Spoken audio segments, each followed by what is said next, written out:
阳光掠过摩天大楼，一片岁月静好，标准末日文的开场，暴风雨前的宁静罢了。宋振成敲击着键盘，昨天那事到底是什么？标准的社畜男主配置，各位懂的都懂，到底可能是什么呢？记忆的画面闪回，标准的英雄起源桥段，一个神秘的开端。他被眼前的景象吓了一跳啊！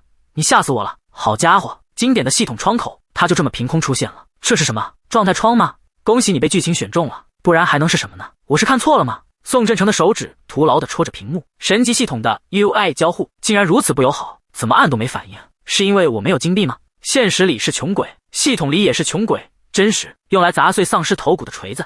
这系统提示的够直白了，就差把要出事3个字直接打在公屏上了。这种状态窗，我只在末日网漫里见过。男主本人亲自打破第4面墙，作者是懂读者的。难道说他陷入了沉思？大脑的齿轮开始转动，虽然转得有点慢。不可能，我又不是小说主角，是我太累，精神错乱了吗？经典的自我否定阶段，一只人突然冲了进来。该死的，宋振成，你又在发呆了吗？来了，模板化的恶人上司，上司俯身逼近。上周的工作处理好了吗？为什么韩星贸易会打电话来？比丧尸更可怕的是客户的投诉电话。经理一掌拍在他的手上，集中精神。上周的工作处理好了吗？为什么韩星贸易会打电话给我？宋振成默默承受着指责，那是因为韩星贸易记错了数字，所以才需要重新核对。任劳任怨，无法反驳。主角光环加在前的最后压抑。崔经理俯身逼近，咆哮道：“你还敢顶嘴？”宋振成忍无可忍，经理这2个字，现在跟骂人差不多。救星单雅女士登场，她递上一瓶饮料，脸上挂着职业微笑。经理，请喝这个消消气吧。每个办公室都有一个灭火器担当。崔经理的怒气瞬间蒸发，眼神都变了。单雅女士，川剧变脸都没这么快。崔经理接过饮料，态度180度转弯。既然单雅女士你都这么说了，那就算了吧。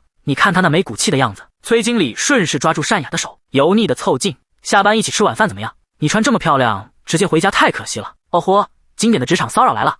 单雅面露难色，她在说什么？单雅女士不着痕迹的避开，微笑着回答：啊，今天恐怕不行，我还有别的安排。教科书级别的婉拒话术。崔经理只好松手。是吗？那真没办法，下次再约吧。单雅则礼貌回应：好的，经理。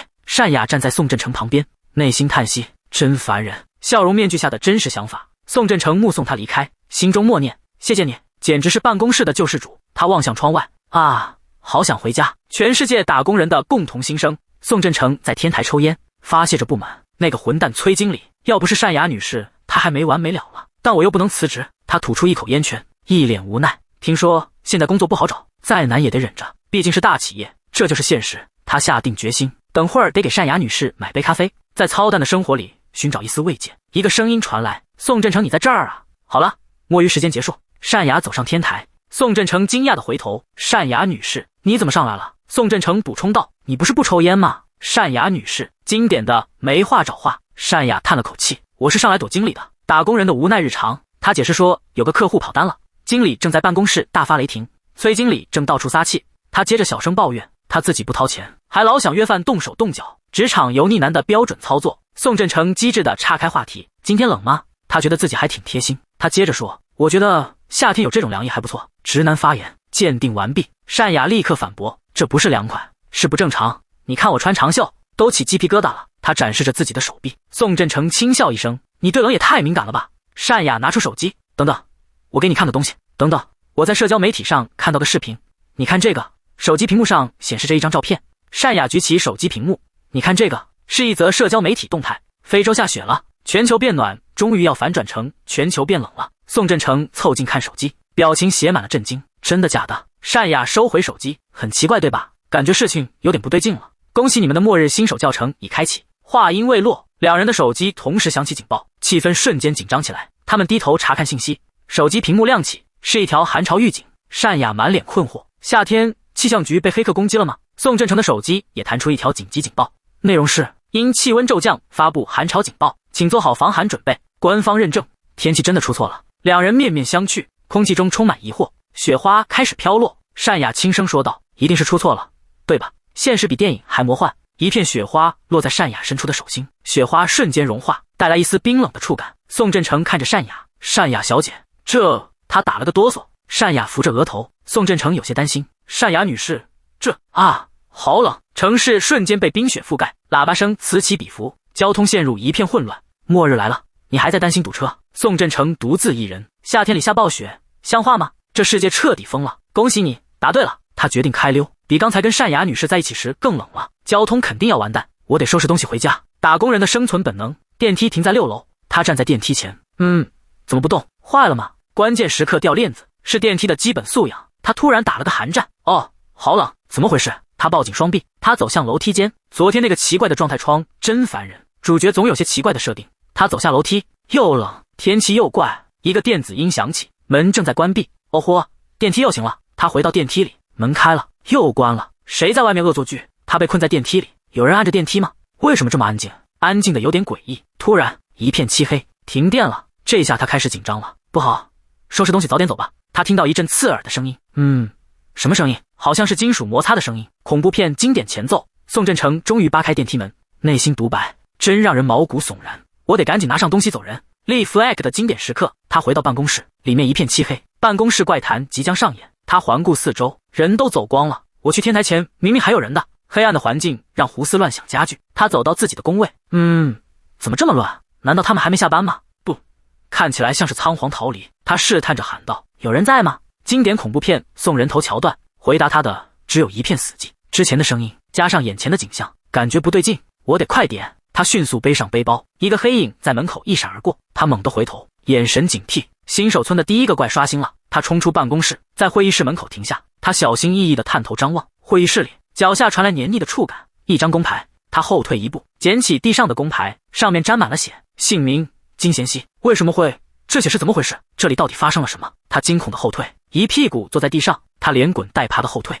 突然停下动作，又传来了声音：“别回头，后面有惊喜。”他听到了声音，透过百叶窗的缝隙，他看到了一双眼睛。偷窥可不是什么好习惯，一双布满血丝的眼睛，充满了疯狂与饥渴。这是周一早晨同事的眼神，那是一个浑身是血的人，喉咙里发出低沉的嘶吼。看来这位同事今天过得不怎么样。宋振成一脸惊恐，这是什么？他的大脑正在缓冲。另一个同事也变成了丧尸，张着血盆大口，办公室政治变得更有嚼劲了。丧尸猛地扑来，四目相对，这是他今年在公司最紧张的对视。他本能的闪身躲开，求生本能终于上线，虽然有点晚，他灵巧的躲过。丧尸从他身边摔了过去，完美的闪避，满分10分。丧尸的手伸向他，他心想：是丧尸吗？是的，福尔摩斯，恭喜你破案了。丧尸同事再次猛扑过来，这就是偷喝别人酸奶的下场。真的是丧尸，确认完毕，现在该跑了。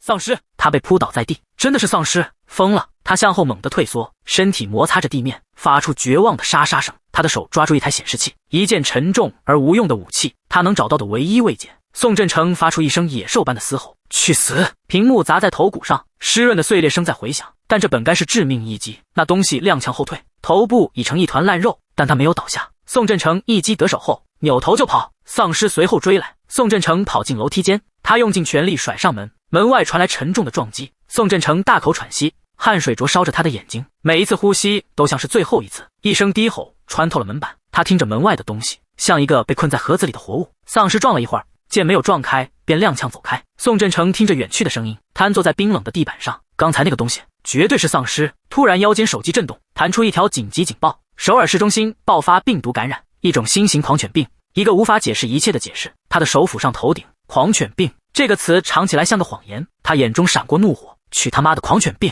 那明明就是丧尸，一个活生生的怪物。这世界到底怎么了？他盯着手机，仿佛能从那块小小的屏幕上找出末日的真相。他打开一个论坛，每一条帖子都是一声尖叫。走廊里的老人正用脸撞门，我妈被咬了。他变得好奇怪，整个世界都在分崩离析，到处都是一片混乱。等等，这会不会和昨天的状态窗有关？他在搜索栏输入关键词：状态窗、技能窗、商店窗，查无结果，看来和那个无关。手机屏幕突然开始闪烁，信号中断，只剩下一片刺耳的雪花。怎么了？出什么问题了？连接已断开，一行冰冷的文字宣告了他彻底的孤立。连接断开了，那我接下来该怎么办？他深深地呼出一口气，用手捂住脸，我真的完蛋了。一阵战栗穿过他的身体，好冷。他蜷缩在角落里，在被丧尸抓到之前，我恐怕会先被冻死。他挣扎着站起来，扶着楼梯的栏杆，下面是更深的黑暗，电量还剩83%，省着用能撑2天。手机的光束刺破黑暗，他深吸一口气，走吧。楼梯间的指示牌上写着7楼施工队，一个被遗忘的楼层。光束扫过空荡的办公室，这里没有活人的迹象，也没有死人。他需要补给、衣服、食物，任何能让他活下去的东西。他的目光落在一排文件柜上，抽屉里可能有东西。他拉开抽屉，里面有一件衬衫，他换上干爽的衬衫，冰冷的寒意稍稍退去，好多了。他打开一个储物柜，里面食物，拜托，他的瞳孔放大，找到了食物、水，甚至还有一条毯子。在这个冰冷的世界里，这就像一个神迹。他背上背包，不管这包的主人是谁，谢谢你。生存的第一步已经完成，接下来是第二步，一件可以用来杀戮的工具。他的脚步停下，光束照亮了角落里的东西。呵，哇哦！他走上前去，那是常务那个混蛋的东西，从没想过他也会有帮上忙的一天。他抽出一根高尔夫球杆，冰冷的金属握在手中，继续前进。这些东西能撑3天吗？但问题是，3天后会有救援队来吗？一个没有答案的问题。他走向窗户，一扇窥视地狱的窄门，窗外街道已被死者占据，燃烧的车辆像垂死的巨兽，暴雪封锁了天空，隔绝了最后一丝希望。他沿着墙壁滑坐下去。如果1周后他们还是没来呢？妈的，越来越冷了，寒冷从伤口开始，侵蚀着他的骨髓。就在那时，他的眼前浮现出一片不属于这个世界的光，一个商店窗口出现了，上面写着东一3金币，但要我上哪去弄金币？他瑟瑟发抖，望着窗外的雪，脚步声传来，门外有东西，他的神经瞬间绷紧。丧尸！他站起身，握紧了手中的球杆，门把手转动，一声轻微的咔嗒声，像是骨头错位的脆响。宋振成的心跳在耳边轰鸣，他高高举起球杆，准备迎接门后的东西。门开了，一个黑影跌跌撞撞地冲了出来，带着一股活人的气息。他用尽全力挥下球杆，一声尖叫划破了寂静。等等，住手！球杆停在男人头顶。荆州万，对，你是宋代理。宋振成放下武器，原来是那个烦人的家伙，一个不该出现在这里的活人。两人坐在楼梯上，荆州万的声音还在发抖。我当时在休息室，外面一直在疯狂撞门。他继续说着，幸好我反应快，把门从里面锁了。他看向宋振成，你是怎么出来的？宋振成平静地回答，我把门推开丧尸，跑向紧急出口。荆州万的脸上写满了不幸，他突然清了清嗓子，宋代理，你有吃的吗？我好宋振成回答，没有。荆州万追问，真的吗？宋振成站起身，可以给他一点水，但应急食物不行，在这个世界，食物就是生命。荆州万接过水壶，对，谢谢你的水。但是他的手抓紧了宋振成，一股不属于活人的力量。宋代理，你真的什么都没有吗？宋振成感到了不对劲，他回忆起荆州万的样子，一开始他以为那只是汗水，但在这冰冻的空气里，他一直在流汗，像一具融化的蜡像。是我想多了吗？就在他转身的一瞬间，身后的空气凝固了，荆州万扑了上来，带着一声不属于人类的嘶吼，他的身体扭曲成一个捕食者的姿势。宋振成被扑倒在地，他用尽全力挥动水壶，金属撞击头骨，发出沉闷而湿润的声响。宋振成踉跄着起身，抓起身边的高尔夫球杆。荆州万，他挥下球杆，那张脸已经不成形。就在刚才，这还是一张人类的脸。宋振成狠狠砸向丧尸的头，丧尸挣扎着爬起，他再次举起球杆，世界被染成一片血红。他挥下手臂，去死！他举起球杆，一次又一次地砸下，去死，去死！直到那个东西不再动弹，直到墙壁溅满了他同事的血，直到世界只剩下死寂。那根高尔夫球杆静静地躺在尸体旁，像一件完成使命的工具。宋振成跪倒在地，大口地呼吸着冰冷的空气。就在那时，一片蓝光在他眼前凝聚，你获得了1枚金币，一个代币，一个人的性命只值1个代币。宋振成看着那陌生的悬浮窗口，系统商店，唯一的慰藉，一种更深的绝望。金枪鱼罐头2枚代币，冬季衣物3枚代币，而他只拥有1枚，拼上性命换来的东西就只有1个代币，一个冰冷的数字。他看着尸体，若有所思。尸体手腕上有个咬痕，原来是这样。最后的谜底揭晓了，没有奇迹。他回到办公室，他看起来明明没事，看来不能再相信任何人了。他抽着烟，不过这烟还真不错，在末日里算是一种奢侈，一种麻痹神经的毒药。他拿起背包，准备再次移动，在这里多待1秒，危险就多1分。外面传来一声尖叫，那声音不属于人类。宋振成被惊动了，他冲向窗边，一种不祥的预感攫住了他。雪地里，一个男人被他们包围，棒球棍无力地挥舞着。那不是战斗，是一场处刑，一场对生命的缓慢凌迟。很快，人群中又多了一具残骸，一滩迅速冷却的血肉。一个幸存者倒下，被丧尸分食。宋振成猛地转身，不再去看。该死的！他趴在桌上，已经第3天了，手机只剩3%的电，只剩1包零食，4块巧克力棒。我一直望着窗外，尽量保存体力。我看到好几个人想逃，但他们都变成了丧尸。尽管如此，我还是得行动，继续待在这里，只会离死亡越来越近。我要找到幸存者，结合彼此的力量，才能离开这里。目标是6楼。他走向入口，确认金组长说的是否属实，那里是否真的被堵死了。缝隙中有光，一道不该存在的光，这意味着不可能。他冲向光源，理智被抛在脑后，只有本能驱使着他，猛地撞在玻璃上。天已经黑了，空欢喜一场。不过灯确实亮了，说明有人启动了应急发电机。这栋楼里还有幸存者，这光随时会熄灭，必须在那之前找到他们。幸存者最可能的位置，管理处或安保室，都在1楼。他脱下皮鞋，虽然有点憋屈，但总比吸引丧尸好。他赤脚走下楼梯，来到6楼。他从门缝向里窥探，确认一下，门被堵死了，彻底堵死了。他反而松了口气。一个幸存者筑起的堡垒，看来楼里的活人比想象中要多。先确认到这里，下次再来。外面的丧尸还没进来，但大厅里肯定有很多丧尸。宋振成的手搭上冰冷的门把，他打开门，拜托，千万不要有。他向外窥视，他将在原地。走廊尽头的那个东西不是人，是一整群丧尸。逃离这里的念头瞬间蒸发。幸好外面的丧尸还没进来，照这样下去，门很快就会被撞开。我得快点行动。他跑到管理处，室内弥漫着不自然的寒气。一个人静静地坐在那里，皮肤呈现出尸体般的青白色。这里不是办公室，是个冰冷的停尸间。他认出了那张脸，那是每天早上都会和他打招呼的人。宋振成蹲下身，看样子是活活冻死的。尸体以一种诡异的姿势僵硬着。他想起了某种医学现象，听说人在极度低温死亡前会产生灼热的幻觉，然后亲手脱下自己的衣服。他合上尸体的眼睛，安息吧，我得快点了，只剩保安室了。他凝视着那扇门，这里面应该会有幸存者吧。一丝微弱的希望在绝望中滋生，他们可能为了防备入侵者设下了陷阱，就像我会设置路障一样，必须让他们知道我不是丧尸，而且我没有敌意。丧尸视力差但听力好，我得小心。他敲了敲门，好了，现在小心的开门。门吱呀一声开了，迎面一记闷棍打来，一根尖锐的长杆刺破空气，毫无征兆的袭来。宋振成瞳孔收缩，一个戴眼镜的男人从门后扑出，清脆的撞击声回荡在走廊。眼镜男的表情瞬间凝固。糟了，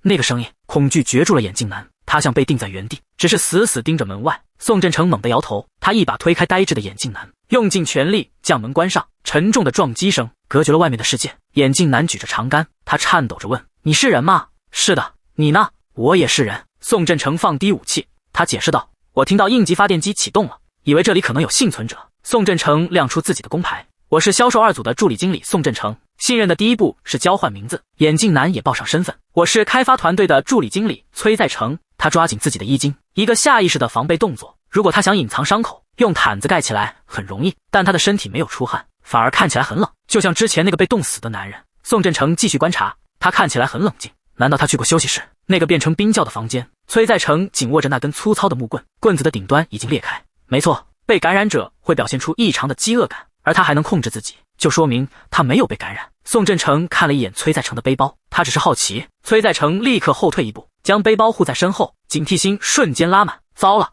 我让他更警惕了，我根本对他的包没兴趣。空气中的信任分子再次凝固，怎么才能缓和气氛？宋振成思考着。宋振成想起了过去在公司遇到困难的时候，我们习惯一起抽根烟解决问题，那是一种属于旧世界的仪式感。要不要递给他一根烟试试看？他凝视着崔在成，试图从那张脸上读出点什么。他弯下腰，从自己的背包里翻找着。崔在成不解地看着他，握着木棍的手又紧了几分。我要不要给他递根烟？他递过烟盒，抽出一根，递了过去。宋振成嘴角上扬，露出一个微笑。他问：“要来一根吗？”崔在成没有回答，镜片反射着微光，掩盖了他的眼神。那张脸上看不出任何情绪。他的手又一次收紧，指节因为用力而泛白。那根木棍随时可能再次挥出。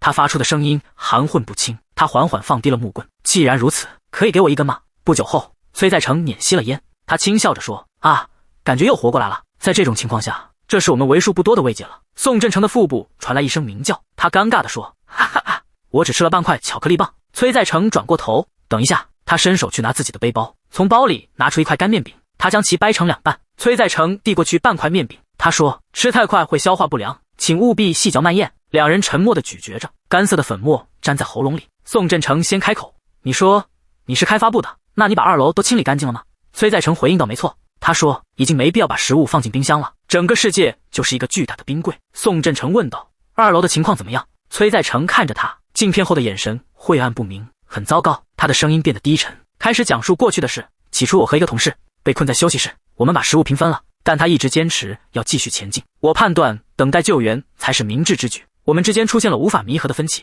他想活下去，我也想。最后他等不及了，自己一个人离开了。然而他刚一出门就被感染了，听起来数量不少。崔在成摘下眼镜，用手指按压着鼻梁。我亲眼确认的就有至少4个。他又说：“我的电池快没电了，所以我别无选择，只能出来。”宋振成问：“你是怎么出来的？”崔在成回忆着那份恐惧。我朝着相反的方向扔了东西，趁机从地上爬了出来。宋振成露出一丝笑容，能在4个丧尸手下安全逃脱，你真了不起。崔在成回应道：“哈哈，谢谢夸奖。”宋振成转过头，是你打开了应急发电机吧？崔助理，崔在成点头，是的，是因为那个吗？宋振成的视线落在地上的插线板，红色的指示灯亮着。是的，为了充电。崔在成说，那个东西有什么用吗？他无法理解，什么东西值得冒着生命危险去充电？崔在成说，卫星网络还可以用。宋振成愣住了，什么？崔在成继续解释，你知道 SpaceLink 吧？宋振成点头，是的，信号网络还能用，当然可用的服务器不多了，但还有几个社区可以连接。我完全不知道。宋振成说，那边插着的是快充，应该很快就好了，把你的手机给我吧，我帮你充上。他把手机递过去，数据线连接，电流无声的注入，冰冷的机器开始复苏，真的能用。屏幕亮起，微弱的光照亮了他的脸，上面是来自其他幸存者的消息。宋振成看着屏幕上的文字，太感谢你了。他说，谢谢你帮我充电，连接网络，还告诉我有社区的存在。崔在成只是低着头，没什么。他声音很轻，头顶灯光开始闪烁，应急发电机的声音开始不稳，像是这栋建筑最后的心跳。宋振成说，应急发电机快没电了，你打算怎么办？崔在成靠在椅背上，他说，首先我个人会留在这里，他想让我离开。对于一个只想固守待援的人来说，我只是一个消耗资源的累赘，一个不稳定的变量，而对我来说，他也不是合适的同伴。一个只想等待的人和一个必须前进的人，是两条不会相交的线，继续探索才能活下去，等待等于缓慢的死去，我们在这里分开是正确的选择。宋振成开口道，我走了。那么，崔在成说着，伸手在自己的背包里摸索，他拿出了一只手电筒和一个充电宝，他说，我还有2个备用的，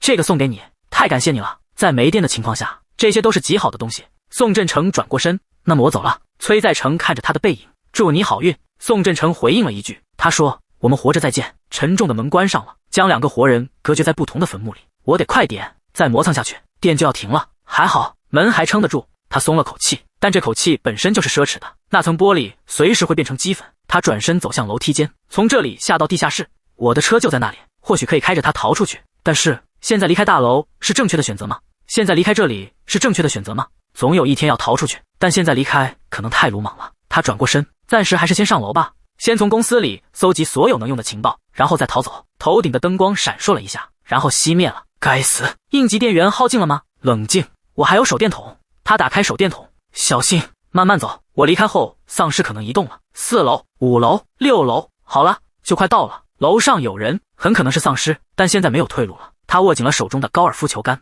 我会突破这里。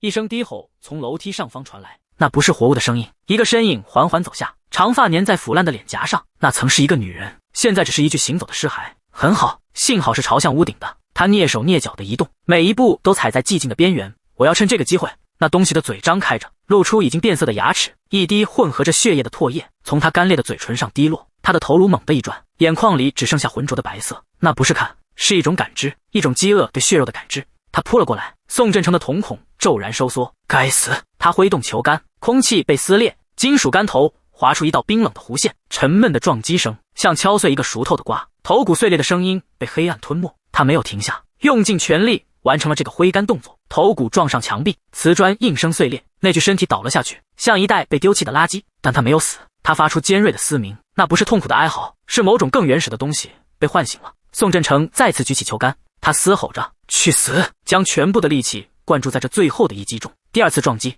这一次头骨彻底凹陷下去，深色的液体在冰冷的台阶上流淌。他大口喘着气，胸腔剧烈起伏。结束了吗？那东西的手指抽动了一下，不是尸体的痉挛，是一种意志的延伸。该死，他竟然还在动。他再次举起沾满血污的球杆，拜托了，这一次一定要彻底死去。一串冰冷的文字毫无征兆的在他眼前亮起。你已获得1枚金币。一个商店窗口在他面前展开，持有金币2，你可以用金币购买必要的物品。这个世界开始明码标价，用死亡来结算。操！他低声咒骂着，那块蓝色的光屏闪烁了几下，然后消失在空气中，仿佛从未出现过。他看着手中弯曲的球杆，这东西或许还有别的用处，先留着吧。但这只丧尸是哪里来的？天台是锁着的，难道是从其他楼层来的？7楼也不安全了。他跑向楼下，暂时还算安全。他拧开保温杯，冰冷的水划过喉咙。刚才那东西的速度太快了，那不是人类应有的速度，更像是野兽。如果当时有2个，死掉的就会是我，要么找到同伴，要么就必须创造1对1的局面，这是生存下去的唯一法则，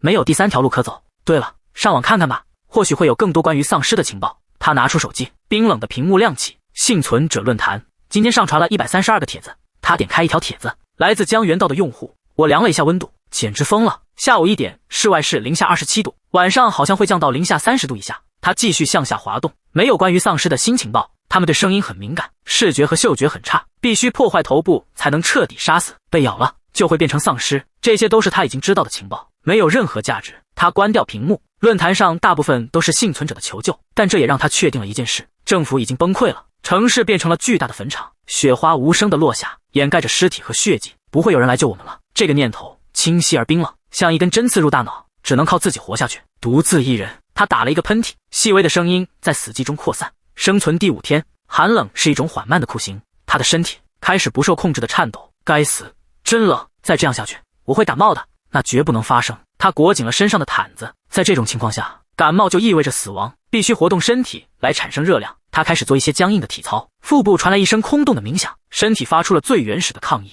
他的动作停了下来，他拿出一块巧克力棒，要是平时只会吃一半，但现在身体需要热量，他将整块都塞进嘴里，糖分和脂肪在口腔里融化，那是活下去的燃料。他脱下鞋子，赤脚踩在冰冷的地面上，轻装上阵吧。穿着鞋子移动只会碍事，他决定舍弃累赘，在情况恶化之前，必须找到真正的食物。根据崔在成助理经理的情报，休息室里应该还剩下一半的食物，食物在他变成丧尸的同事包里。问题是，丧尸可能不止4只，不可能在不惊动其他丧尸的情况下抢走背包。唯一的办法就是把他们一个个解决掉，然后再去拿那个背包。他开始清点，开发1组1个，开发2组1个，新业务组还有1个，最后一个在哪？难道他没有变成丧尸？不对，从休息室到紧急出口的路上没有尸体，还有一个在某个我不知道的地方。在那之前，我需要工具，能对付所有这些丧尸的工具。这根球杆已经不够了。很好，这里没人。休息室的门静静地开着，他的嘴角浮现一丝笑意。很好，和预想的一样，非食品类的补给还在这里。沉重的脚步声从远处传来，他贴在开发1组的门边。好了，他将手电筒咬在嘴里。那么，他从口袋里拿出一个杯子，狩猎开始了。他的手臂向后拉伸，像一张蓄满力量的弓。杯子划破黑暗，在走廊的尽头发出一声脆响。丧尸冲了过来，宋振成举起长杆，丧尸倒地不起。他再次挥舞球杆，划破空气，一声闷响，像切开一块腐烂的肉，头颅与脖颈分离，干净利落。那具身体倒了下去，像一个断了线的木偶。计划的第1步已经完成，他把门砰的一声关上了，将他与外面的世界隔绝，也将那些东西关在了为他们准备的笼子里。他们的脸贴在玻璃上，手掌拍打着那层薄薄的屏障，像被困在鱼缸里的鱼。他将拳头抵在玻璃上，成功了，一切都和计划的一样。宋振成倚靠着门，身体的重量几乎要把他压垮。短暂的寂静比死亡更令人不安，脚踝传来一股拉力，冰冷而且坚硬。那个本该死去的东西正从地上抬头看他，腐烂的喉咙里发出低吼。宋振成的瞳孔猛然收缩，手电筒从嘴里掉落，他一脚踢飞丧尸，脚踝上的束缚松开了，冰冷的触感消失。宋振成的眼中亮起一丝猩红色的微光，他抬起脚，然后重重踩下，骨头碎裂的声音清晰可闻。他站在一片粘稠的血泊中，急促地呼吸着，空气里只有铁锈味。他用手撑住额头，这该死的地狱！看着窗外的丧尸，心中想到，还剩2个，必须在他们吸引更多丧尸过来之前结束战斗。他捡起掉落的手电筒，然后把手电筒咬在嘴里，用高尔夫球杆击碎玻璃，然后把一个小勺子扔了出去。撞击声在死寂中回响，2双空洞的眼睛同时转向了声音的源头，其中一个向前扑来，身体以一种错误的姿势前倾，关节发出摩擦声。就在丧尸要触碰到小勺时，宋振成快步跑出，他冲向那个蹒跚的身影，举起球杆狠狠砸下。球杆在过度使用后弯曲成了一个奇怪的形状，看来是不能再用了。这时冰冷的电子音响起，你获得了4枚金币。宋振成大骂道，妈的，差点就死了。他看着球杆，心想可惜了，那个球杆看来是不能用了。他从尸体旁捡起东西塞进自己的背包，没有武器了，得赶紧离开这里。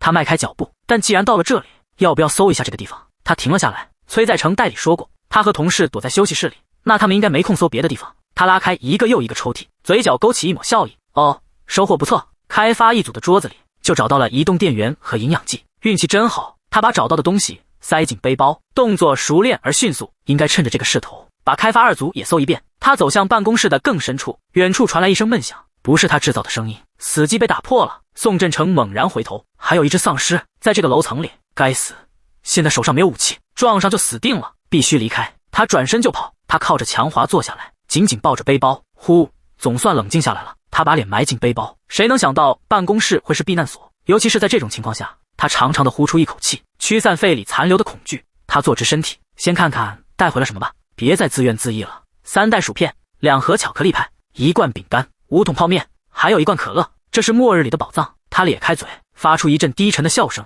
只要有水，这些东西足够撑1个月了。他靠在墙上，身体因疲惫而放松，拼上性命是值得的。一阵颤抖贯穿了他的身体，并非因为喜悦，兴奋感退去后，寒意涌了上来。他抱紧双臂，湿透的脚让身体更冷。先稍微洗一下吧。他低头看着自己的脚，他把脚进入水中，一遍又一遍的擦洗。他倒抽一口冷气，刺骨的冰水，这辈子居然要用冰水洗脚。他的手指停在脚踝，一道不该存在的伤口，血液仿佛凝固了。一个画面闪过脑海，那只抓住他脚踝的手，难道是被丧尸抓伤了？不，我确定没被咬到。不，我确定我没被咬。对，必须被咬才会变丧尸。没错，变成丧尸的条件是被咬。他抓起手机，屏幕的冷光照亮他的脸。情报，关于丧尸化，被咬才会。太好了，他几乎要笑出声来。他长舒一口气，劫后余生的庆幸很短暂。问题是，这还没完。他看向自己湿透的脚，现在我能看到伤口有多严重了，皮肤已经失去血色，再这样下去会真的冻伤，必须想办法让脚暖和起来。商店橱窗，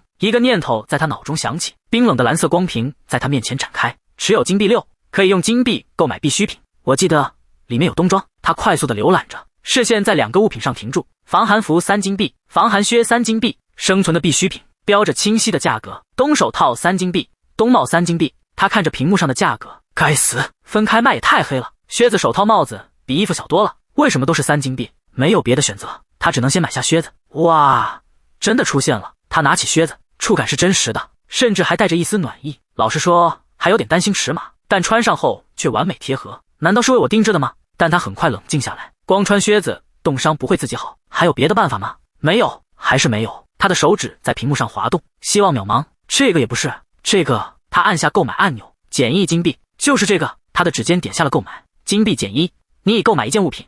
暖宝宝1金币，珍贵。一个白色的暖宝宝贴在他几乎失去知觉的脚上，温暖的感觉如此不真实，他觉得自己活过来了。1枚金币换来片刻的生机，热量缓慢地渗入皮肤，驱散着死亡的冰冷。他笑了，像一个溺水者吸到第一口空气，真的能活下去了。生存第7天，他拧开水龙头，只有一声空洞的闷响，再没有一滴水流出，最后的生命线断了。他检查背包里的存水，以防万一的准备。现在看来像个笑话，只有2升，微不足道的储备，最多只能撑3、4天。他看着窗外，刚燃起的希望被瞬间浇灭，身体滑落在冰冷的地板上。为什么？他躺在地上，举着手机，屏幕发出幽蓝的光，一行行文字向上滚动。今天上传了22个帖子，左边1楼有丧尸，但对面有个小超市，我打算去看看。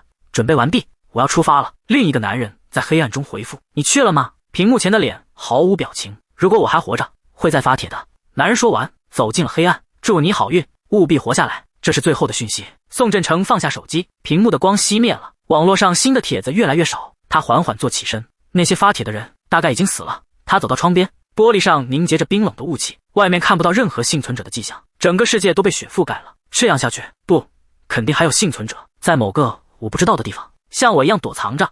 生存第8天，那个帖子里有了新的回复：喂，还活着吗？请回答。6个小时过去了，1天过去了，看来你已经死了。妈的，一个生命就此终结。他曾抱有一丝希望，现在看来和想象中一样艰难。不过现在可以确定了，虽然还有水和食物，但不能再这样等下去了。到了必须离开的时候，一个人出去就等于送死。无论如何，都要找到幸存者，把他变成我的同伴。问题是需要武器。他环顾四周，只剩下一根还算完好的高尔夫球杆，但这东西比想象中要脆弱，解决3、4个丧尸就会报废，根本不够用。商店的蓝光在他眼前浮现，为粉碎丧尸头骨而生的铁锤，那把钉头锤看起来不错，但要5个金币。5个金币可以换来冬衣和暖宝宝，可以换来温暖。先去别的楼层看看。他走向4楼，这是什么？为什么一个人都没有？办公室里一片死寂，空气凝滞不动，还有这些血迹已经出现有一会儿了。不止如此，这股味道，一种腐烂的甜腥味，是丧尸的味道。但是尸体在哪里？空气里满是死亡的气息，却看不到一具尸体。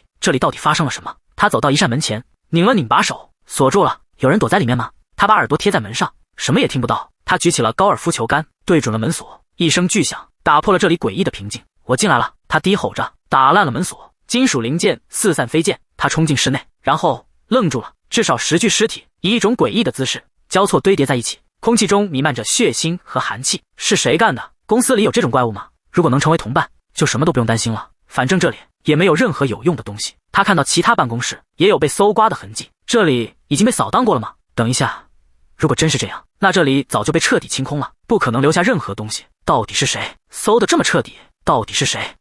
不是一个人，而是一群人。他们还在这栋楼里吗？他走到饮水机旁，看到一个马克杯，杯子上贴着一张字条：你好，如果你能读到这个，说明你还活着，很高兴认识你。我拿走了4楼所有能当食物的东西，休息室和抽屉都搜过了，你就不用白费力气了。还有，别打开常务办公室的门，我把丧尸尸体堆在里面了，这不是我喜欢的风格，但有一件能穿的衬衫，我把它放在柜子里了，如果你需要可以拿走。另外，我建议你尽可能别去5楼，我要离开这个地方，打算前往西海岸，那里似乎是个防范丧尸的好地方，因为有岛屿。供参考，我目前的出发时间是上午10点，现在是僵尸爆发后的第8天，昨天只差了1天。该死，要是我早搬1天，就能见到他们了。纸条的末尾署着尹鹤仔的名字，会计团队的助理经理。尹鹤仔是我同年进公司的同事，他过去常常吹嘘自己曾在特种部队服役，这确实名副其实。宋振成翻过纸页，背面还有一行字，一个写给后来者的复言，说抽屉里留了一份礼物。礼物，一个在末世里显得荒诞的词。他拉开抽屉，2包速溶咖啡，这就是礼物。他发出一声不成声的嗤笑。生存第10日，2天过去了，他咀嚼着食物，尹鹤仔的话语却在脑中回响：不要去5楼，一个没有解释的警告。5楼是社长办公室，本应是最安全的地方，逻辑上说不通，但尹鹤仔不是会无的放矢的人。但他随即意识到更重要的事情，一个更深的含义。昨天之后，他再没见过任何活人，他下定决心必须搜索其他楼层。宋振成站起身，将毛毯披在肩上，但这栋楼是座沉默的巨塔，他要搜寻多少层才能找到另一个心跳？一道光一下一下的闪烁，有什么东西在那边？不是幻觉，不是建筑物的反光，那是信号，一个活人发出的信号。他冲向窗户，双手贴上冰冷的玻璃。宋振成抬起头，眼中闪过一丝锋芒。在这座死城里，任何活物都是希望，也可能是诱饵。一个身影在远处的窗户上一闪而过，像个错误的影子。有人，那里有人。宋振成脸上的欣喜凝固了。死寂被打破了。他凑近窗边，身体前倾。现在靠近是种危险的本能。那个身影举起了一张白纸，似乎写着什么，太远了，看不清。宋振成转过身，等等。他举起手机，冰冷的镜头对准了对面。这样能行吗？屏幕上的字迹变得清晰，能看见了。6楼和7楼也有人，我们这里有2个人，要组队吗？还有别的幸存者。这个念头让宋振成的血液重新开始流动。先不管那2个人，既然6楼肯定有人，他下定决心。他拿起一根高尔夫球杆，这是活下去的代价，也是唯一的屏障。6楼的门廊一片死寂。宋振成停下脚步。入口竟然是开着的，是这边的人清理了吗？他用手电筒照亮前方的黑暗，声音在空旷中显得格外脆弱。你好，我是7楼的，我也是泰诚贸易的职员。他谨慎地开口，试图用善意敲开这片死寂。我没有恶意。话音未落，就被凝固的空气打断。他谨慎地开口，试图用善意敲开这片死寂。我没有恶意。话音未落，就被凝固的空气打断。有种不对劲的感觉，在我之前还有别的客人吗？他身后一个本不该存在的影子缓缓站起，一只手搭上了他的肩膀，冰冷黏腻，骨头在可怕的握力下呻吟。某种东西的喉咙里挤出野兽般的低吼。宋振成猛然转身，挥动高尔夫球杆，金属的弧线划破了死寂，迎上一张腐烂的人脸。沉闷的撞击声，球杆被2只手爪死死抓住，那股力量不属于人类。宋振成的手臂在颤抖，力量正从他身上被抽走。他猛地抬脚，用尽全力踹向对方胸口，一声闷响，那东西像个破口袋一样飞了出去。他重重摔在地上，一动不动。战斗结束了。宋振成喘着粗气，俯视着地上的东西，那双翻白的眼睛还在看着他。宋振成举起一把椅子，对准那颗头颅，落下。某种湿软的东西碎裂了，声音很短促。他环顾这个被闯入的办公室，本以为这里有幸存者，难道对面那个人在说谎？这个念头让他背脊发凉。就在这时，一扇紧闭的门后传来一声轻微的金属碰撞声。幸存者，看来他没有说谎。一丝希望重新燃起。宋振成慢慢走向那扇门，他开口，声音有些干涩：我知道你在里面。门后一片死寂。我不是来伤害你的，我是来组队的。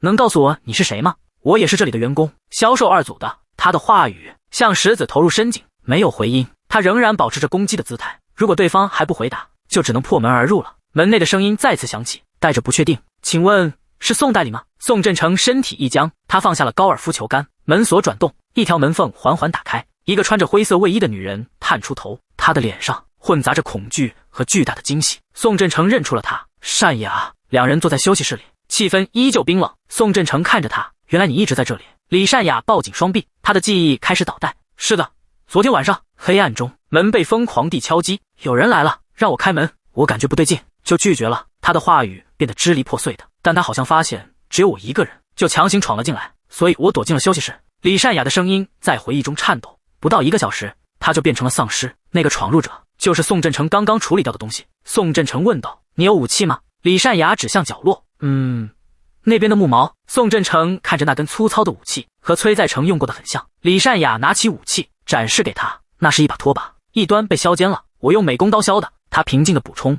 意外的很好用。宋振成注意到矛尖的血迹，他杀过东西，这让他稍微安心，却又更加警惕。他冷酷地盘算着，他是个巨大的风险。在这个世界，女人是天生的猎食方，猎手不仅仅来自丧尸，也来自其他活人。他是个变量，如果我不小心，他可能会成为一个负担。他站起身，拿起装备，决定已经做出。我知道了，那我该走了。李善雅的表情凝固了，像被冰冻的蝴蝶。他猛地抓住他的手腕，那温度透过皮肤传来，像一种哀求。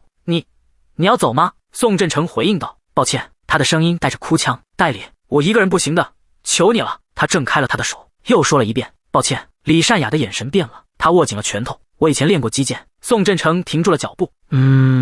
李善雅的身体微微下沉，摆出一个姿势。是真的，你看。他举起那根削尖的拖把，矛尖的血迹已经干涸发黑。6楼的丧尸我都清理掉了，不信的话，我可以带你去看尸体。如果你丢下我，你会后悔的，我保证。宋振成瞳孔一缩，李善雅的声音很平静，补充一下，我高中时还给过全国运动会的银牌。这个认知让宋振成重新审视眼前的女人，弱者只是他的假设，而强者才是他呈现的现实。两人伸出手，一次冰冷的握手，联盟成立。他的手很稳，不像一个待宰的猎物。李善雅打开一个塞满的背包，用一种物资官的口吻说：“这里我都搜过了，衣服和食物都在这。”宋振成问：“那充电宝呢？”李善雅愣了一下：“线路不是都断了吗？”宋振成回应道：“有种叫星链的东西，是卫星通讯。”宋振成意识到这意味着什么，他转向李善雅：“这里一共有多少丧尸？”李善雅举起一个充电宝：“8个，加上带领你解决的那个9个。”他报出数字，像在清点货物。啊，找到了！他从抽屉里翻出一堆充电宝，声音在空寂的办公室里显得格外突兀。8个丧尸，这个数字让他庆幸自己留下了他，这是一个正确的生存计算。李善雅拉上背包拉链，最后只有2个充电宝，他已经准备好出发。我们走吗？宋振成没有动，他蹲下身。这些痕迹是什么？李善雅回头。那个，他回忆着，昨天那东西闯进来时，好像想砸门，我以为是桌子什么的。不，这看起来……他跟着地上的划痕，那里静静地躺着一把游标卡尺。他拿起那件工具，脸上浮现出一种狂喜。这是……李善雅有些困惑，是游标卡尺吧？他紧紧握住，这是纯金属的，坚固的要命。我敢打赌，就算我反复挥舞这个东西，它也不会坏掉。他低头看着手中的金属，我正需要一把武器。李善雅看着他，像在评估一件工具，有点短了，可惜。他忽然开口，我有个主意。一个笑容在他脸上慢慢绽开，他把一切都准备好了，最后的收尾工作。李善雅举起新武器，当当，拖把杆和游标卡尺的结合体，一个为了杀戮而生的畸形造物。他接过那根长矛，李善雅问：“是不是很有用？”他回答：“很棒。”他掂了掂重量，可以像矛一样刺，也可以像卡尺一样戳。他已经看到了这东西的所有用途。他带着一丝诡异的自豪：“是的，我把它做成了长柄斧。我说了，你不会后悔带上我的吧？”他低声说：“谢谢你。”宋振成露出一个微笑，一个工具的微笑。人多了，不仅是战斗力增加了，这种事也很好。他和他的食物合在一起，暂时不用担心了。但宋振成举着一只平底锅，忽然问：“你这个是哪来的？”李善雅的脸颊微微发烫。这个，他解释道，我本来想拿去退货，后来就忘了。一件被遗忘的日常用品，成了末日里最后的炊具。宋振成看着那口锅，有了这个，以后化雪喝水就方便了。真没想到会用在这种地方。他的声音里有种奇异的安心感。李善雅忽然想起什么，对了，你是怎么知道我在这里的？感觉你早就知道我在休息室。宋振成愣了一下，他指了指窗外，对面大楼有人给了我信息。宋振成把手机递给他看，他们用光和纸条发信号，说那边有人，建议我们组队。李善雅看着那条信息，这样可以吗？和陌生人组队，像一场赌上性命的轮盘赌。宋振成低声说：“我不知道，和不认识的人组队很危险。”李善雅也同意，我也是这么想的。他看着宋振成，其实我想和你一起走，是因为我觉得很难找到一个可以信任的人。他交握着双手，我不想随便找个人当队友。宋振成做出了决定，那就不和对面的人会合。李善雅松了口气，谢谢你听我的意见。他抬起头，还有一件事，我觉得崔经理也还活着。宋振成一怔，崔经理，一个本该死去的名字。李善雅继续说，是的，我想他在别的楼层。第一天，他和我一起被困在6楼，后来他逃走了。宋振成问，你们都在休息室里吗？李善雅摇了摇头，我在休息室，崔经理在洗手间，那个人进来求救，但是他低下头，声音轻得像耳语，我没有理他，他的脸上满是愧疚。那时候我太害怕了，过了很久，我才确认他逃掉了。宋振成看着他什么时候离开的？李善雅想了想，应该是第2天的晚上。宋振成开始分析，我去过4楼、2楼和1楼，剩下的地方如果他没移动过，那就是3楼或5楼。他看着熟睡的李善雅，如果对面的人没收到我们的回应，很可能会和崔经理联手。崔经理和他们壮大后会来找我们麻烦吗？这个念头像一条毒蛇缠绕着他的思维。他摇了摇头，不，先不管那些无法控制的外部因素。他打开了商店窗口，坏消息里总会夹杂着一丝好消息。我们多了1枚金币，可以买一些防寒装备。宋振成看着商品列表，一件保暖帽无疑能减少寒冷。他摸了摸自己的脸颊，冰冷。他准备购买保暖帽。突然，他想着李善雅的脚，如果她的脚冻伤了，无法行动，就会成为累赘。所以从各方面来看，选择靴子都是合理的。他再次点击保暖靴，他的手指在购买键上悬停，最终还是收了回来。这一刻，我只想到了自己，真是自私。他蜷缩在桌子上，心中暗想，暂时还不用我家，不着急，晚点再选吧。他沉沉睡去，在冰冷的寂静中，又一个黎明到来。李善雅的声音将他唤醒。宋振成问道：“你手机还剩多少电？”李善雅坐起身：“哦，你醒了。”宋振成呼出一口白气：“还是不习惯这么冷。”他看着他：“昨天找到的充电宝都充上电了吗？”李善雅点头：“除了你留下的那个。”他举起手机，屏幕上显示着电量22%，一个岌岌可危的数字。李善雅说道：“代理，我们屋顶上应该有太阳能发电机，你检查过吗？”宋振成看着他：“有那种东西吗？”他解释了来龙去脉：“是的，我负责过一阵子，一个与小企业合作的项目，一个安装在屋顶的测试版本，一个因缺陷而终止的计划。缺陷这个词像个幽灵，具体细节我不知道，但不是安全问题，一个不完美地承诺。”宋振成问：“你会操作吗？”他的回答很干脆：“是的，我负责过。”他站起身：“先去看看吧。”他的脸上浮现出笑容。厚重的积雪堵住了通往屋顶的门，他们用力推着门，发出刺耳的呻吟。李善雅发出一声喘息：“开了。”宋振成擦了擦额头，没想到开一扇门这么费力。宋振成看向高处：“在上面吗？”李善雅点头回应：“是的。”宋振成指向墙壁：“这里通常会有一个临时梯子。”李善雅找到了它，在这里。宋振成拉动梯子，他纹丝不动，像是被冻死在了墙上。他放弃了，拉不下来。李善雅看着他，看来只能爬上去了。宋振成看着他：“你能上去吗？”他犹豫了。李善雅抬起头：“我上去，你能拖我一下吗？”宋振成点头：“他蹲下身，双手托住李善雅的脚踝，他用力将她向上推去。他的身体像一片脱离了枝头的叶子，轻盈地向上飘升。他抓住了高台的边缘，抓到了。李善雅的声音里带着一丝压抑不住的欣喜。他的动作很轻，像一只猫，运动员的本能还残留在他的身体里。他翻身上去，动作干净利落。他稳稳落地，走向那片被白雪覆盖的区域，用手扫开积雪，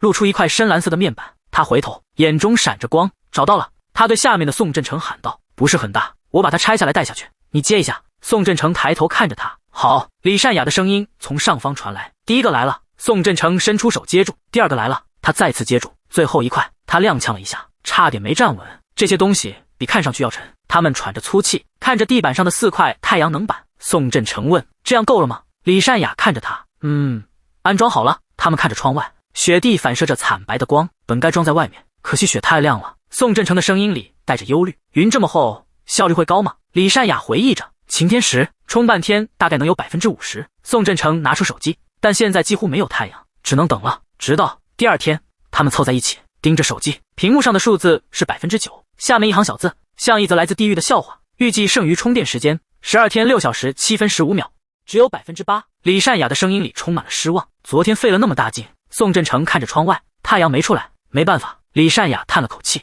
虽然预料到了，还是觉得很沮丧。但宋振成眼中闪过一丝光，但至少有了新的希望。看到这个，我想我大概知道。李善雅不解：“知道什么？”他转过身，离开办公室后要去哪里？李善雅的瞳孔收缩了一下：“你是说……”宋振成说出了那个名字。是的，公司的仓库，一个被遗忘的物资宝库，那里不仅有食材，还有大量生存所需的工具。李善雅的眼中也燃起了希望。好主意，我完全赞成。宋振成补充道：“问题是怎么去那里？如果车载 GPS 不能用，就只能靠手机了。但手机电量不多，要在纸上画地图吗？”李善雅看着他：“没问题。”他的声音很平静，像在说一件微不足道的小事。宋振成猛地回头，眼中闪过一丝不解。李善雅的声音像冰面上的一道划痕：“公司的仓库就在我家附近，我散步时经常路过，确切的位置我都知道，不用担心那个。”他的记忆里有一张通往过去的地图。宋振成松了口气：“那真是太好了。”他脸上浮现出一种奇异的兴奋：“能遇到你，真是太好了。”善雅一个人时觉得很绝望，但现在有了目标，感觉强大多了。他看着他的背影，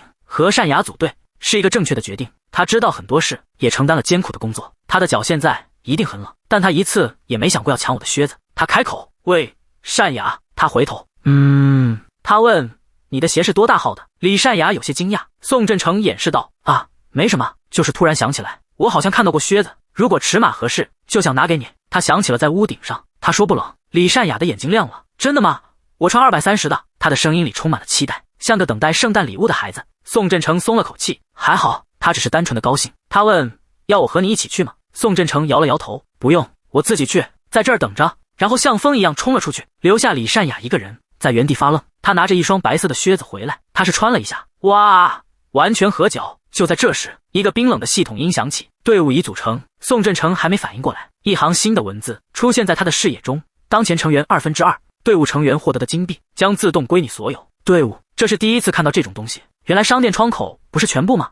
如果真是这样，那增加队员将是巨大的优势。他看着李善雅，一个工具现在成了一个资产。李善雅微笑着道谢：“谢谢你带脸。”宋振成没有回应。为什么是现在？是因为我送出了礼物吗？一个冰冷的交易触发了未知的规则，那片蓝光只有他能看见，像一道通往深渊的门。看来可以增加队员。李善雅的声音把他拉了回来：“宋代理。”他的意识现在系统界面里。如果商店不是全部，那还有什么？一只手抓住了他的胳膊：“代理。”李善雅的声音里带着担忧：“你没事吧？”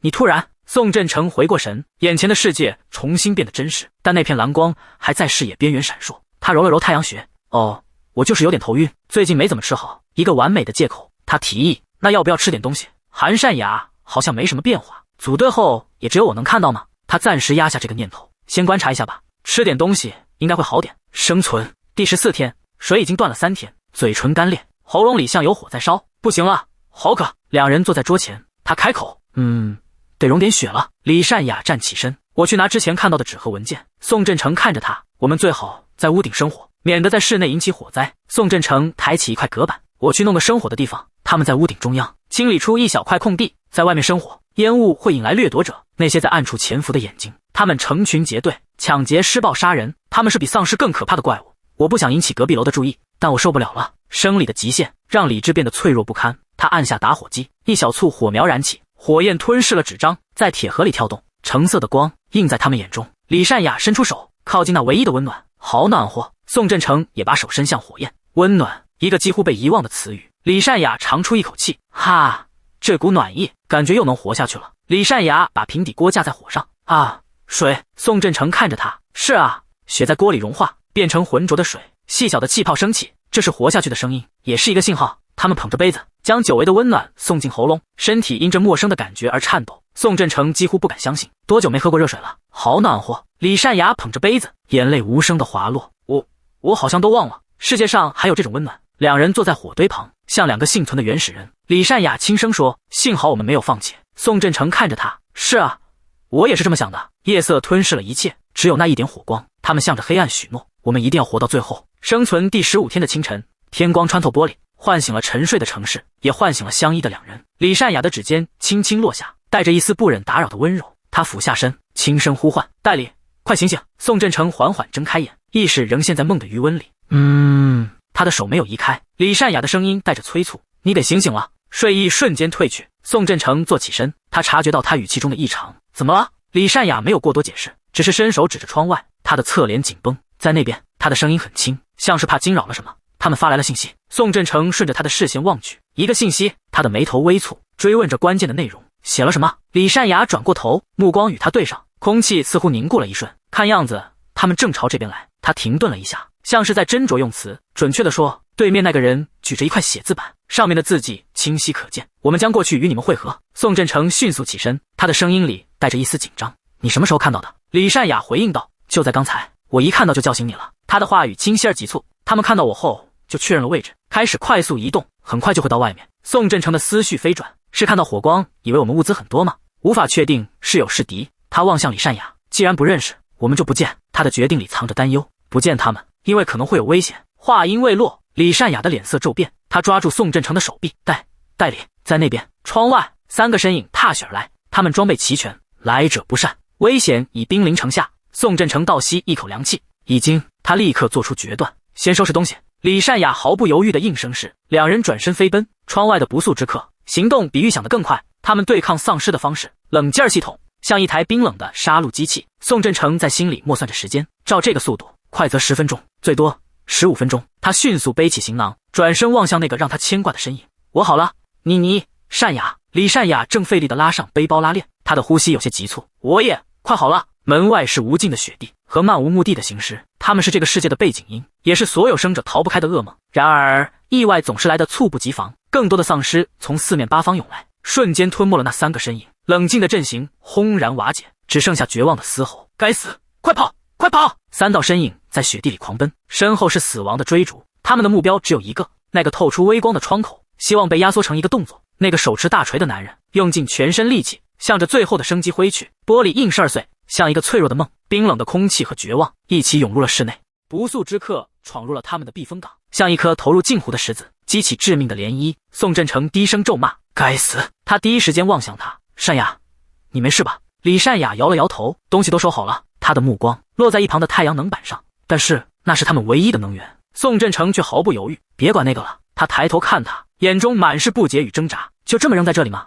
没有这个，我们的电力。他的语气不容置疑，生存是第一位的。李善雅的心猛地一跳，他不再犹豫。是。两人拿起武器准备离开。楼下突然传来沉重的撞击声，打断了他们所有的计划。宋振成脸色一凛，他们上来了。两人屏住呼吸，倾听着逼近的脚步声。去天台还是下楼？天台易守难攻，但严寒会成为另一个敌人。他迅速权衡利弊，先下去。两人来到6楼的楼梯间，这里是唯一的通道。宋振成看着入口，我们就在这里堵住他们。李善雅用力点头，好。沉重的脚步声从楼梯下方传来，越来越近。宋振成低声开口，准备好。不速之客的身影出现，带着不祥的气息。楼梯间的光线很暗，李善雅的指节因用力而泛白，他的紧张他都看在眼里。空气仿佛凝固，宋振成的眼底有什么东西正在苏醒，一种冰冷而强大的力量。脚步声消失了，又来了，声音比刚才更近。李善雅望向他，眼神里带着询问。代理，难道说？是的。宋振成给出答案。他们似乎在确认有无其他幸存者。4楼、5楼，每一步都像踩在心上。他能感觉到他的呼吸就在耳边，他们随时都会上来。宋振成低语，时间一秒一秒流逝，预想中的冲撞没有发生，只有两人紧握的武器。李善雅终于忍不住，他看向宋振成，为什么？他们为什么不上来？他轻声说出心底的不安。代理，感觉有点奇怪。寂静的对峙中，一股巨力猛然袭来，楼梯间的窗户裂开蛛网般的纹路。宋振成扶住墙壁，这是怎么回事？李善雅问道。代理，你还好吗？我没事。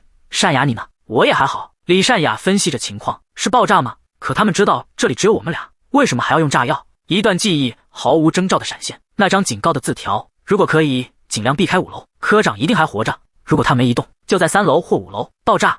5楼，一个可怕的猜想击中了他。难道说？他的眼神变得决绝。我们下去看看。李善雅握紧了手中的武器，他的声音里带着一丝不确定。现在吗？他望着他坚定的侧脸，这样会安全吗？宋振成回应道，如果我的猜测没错，大概吧。两人小心翼翼的一步步向下探索，空气中弥漫着危险的气息，墙壁上赫然出现一个大洞。这是？宋振成说道。善雅，别放松警惕。他轻声应答。好。两人穿过墙上的破洞，脚下是碎石和灰尘。李善雅忽然停下脚步，他的声音带着颤抖。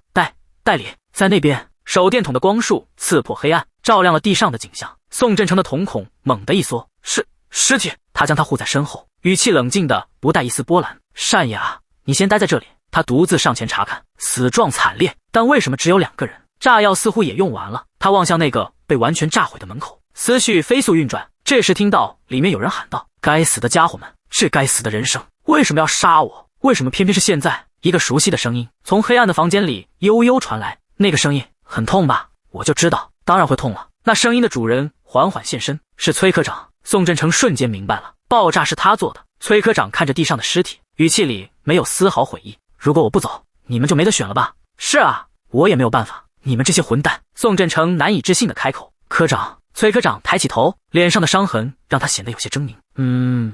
宋代理。他忽然咧开嘴，露出一个疯狂的笑容。宋代理。时间仿佛静止，宋振成正在原地。崔科长的声音破碎而绝望，救救我！他用双手在地上爬行，血迹拖了一路。求求你，我想活下去，救救我！我求你了！他不甘心就这么不公平的死去，他就求这一次。宋代理。李善雅的视线落在黑暗中，他的声音很轻，我听到声音了。崔科长还活着吗？崔科长抬起头，脸上满是血污和哀求。善雅，是我啊，你还记得吧？崔在成。崔科长。李善雅惊声问道。这是怎么回事？宋振成看着他，眼神里没有一丝波澜。对不起，科长，我们没有药，我们也不是医生。崔科长嘶吼起来，他不想听任何借口，想活下去，有办法的，我能活下去。他眼中闪烁着疯狂的光，我变成丧尸就不会死了吧？你们去给我抓一只来，只要被感染，我就不会死。或者你们带我去1楼，我自己去备药。宋振成缓缓伸出手，轻轻按住了崔科长的手。抱歉，科长，我想我们做不到。崔科长的眼神瞬间冰冷，他所有的祈求都化为了怨毒的诅咒。你们这些混蛋，为什么不肯？我帮你们挡住了那些人，你们连这点事都不肯为我做吗？人性中最丑陋的恶意，在濒死之际暴露无遗。你们2个混蛋，是不是早就勾搭在一起了？就因为想快活，才不救我？你们这些肮脏的狗男女！他转向李善雅，曾经的殷勤化为此刻的狰狞。对我献媚，现在又缠上别的男人，你这个贱人！哈，好，那就一起死吧！他笑得癫狂，脸上是同归于尽的快意。之前的炸弹有一个没响，还剩一个。话音未落，宋振成手中的长矛终结了那绝望的疯狂。崔科长的手无力垂下，生命迅速流逝。他吐出最后的怨毒：你这个混蛋！杀戮之后是漫长的死寂。李善雅的手指轻轻拂过破碎的盾牌，原来他们真的是掠夺者。他蹲下身，检查着自己的行囊。是的，背包没事，但这个盾牌因为爆炸已经没用了。宋振成看着他的背影，他的声音很轻：他反正都会死的。李善雅回过头，眼中带着一丝不解。什么？他解释着那个人的命运。崔部长失血过多，我只是减轻了他的痛苦，所以不用感到自责。他静静地看着他，仿佛想从他眼中确认什么。但如果他变成了丧尸，我终究还是会杀了他。他的眼神从惊愕到理解，最后化为一丝释然。这倒是，空气中有什么东西在这一刻悄然改变。他忽然站起身，指向窗外，代理，那里。宋振成顺着他的手指望去，眼神里充满了疑惑。窗外是密密麻麻的形式。天啊！屏幕上是一个陌生的论坛，有人在讨论昨天的爆炸。宋振成举着屏幕，他说：论坛上的人以为是我们放的火。宋振成的语气带着忧虑。自从他在社区成为一个话题后，其他袭击者也会蜂拥而至。从昨天开始，我就一直在观察情况。虽然丧尸群在散去，但大部分还在这里。我们最晚后天必须离开，紧急出口也无法控制，我们得计划一下。他拿起手电筒，我们去1楼看看情况嘛。两人一前一后走下楼梯，他忽然停下脚步。等一下，你听到什么声音了吗？一声巨响传来，他立刻判断出方向，好像是从上面传来的。他们对视一眼，彼此眼中是同样的紧张。透过门上的窥镜，一个身影摇摇晃晃地走过，是丧尸。李善雅倒吸一口凉气，他下意识地捂住嘴，阻止惊叫溢出。他的身体微微颤抖。怎么会？那个脚步声，那个人好像是崔部长。宋振成看着他说道：这不可能，他的脑袋被刺穿了，就算他被感染了，也只有死路一条。李善雅问道：那么会不会是有一个劫掠者在较低楼层被咬了？宋振成冷静分析：那也不是，如果是那样的话，等我们赶到的时候，他们可能都变成僵尸了。楼梯上传来缓慢而僵硬的拖行声，崔部长的身影成了一个绝望的符号。宋振成低声推测：我觉得要么是3楼有个我们没检查到的幸存者上到了5楼。他望向不远处破碎的窗户，外面是冰雪覆盖的死寂。另一个念头在心中升起，或者从5楼的破窗户潜入。宋振成拉住他的手，我们回1楼。来到1楼，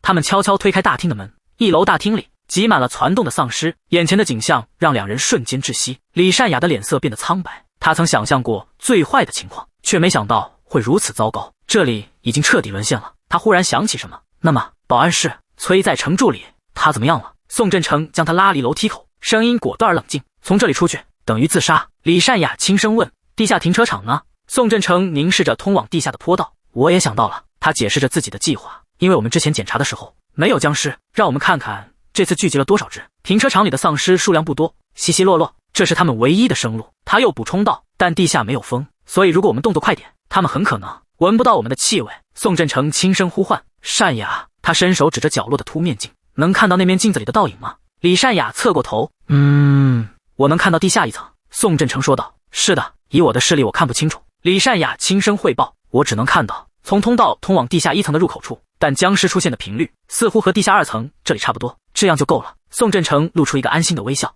我们先上7楼吧。来到7楼，李善雅边话边说：如果能开车走是最好的。宋振成想象着那个冰冷的画面，车在严寒里放太久了，要是电池没电了。李善雅轻叹一声：我们还是放弃开车吧，要是有自行车就好了。宋振成双臂交叉在胸前，声音里是无奈的决定：没办法，只能走路了。李善雅则迅速回到计划上：那我们从这里转弯走这边。出发前5小时，两人背靠着背，毫无睡意，一种无声的默契在蔓延。李善雅的声音很轻：你不睡吗？宋振成也问：你呢？他转过身来，裹着毯子：你一直翻来覆去的。他终于抬起头，迎上他的视线。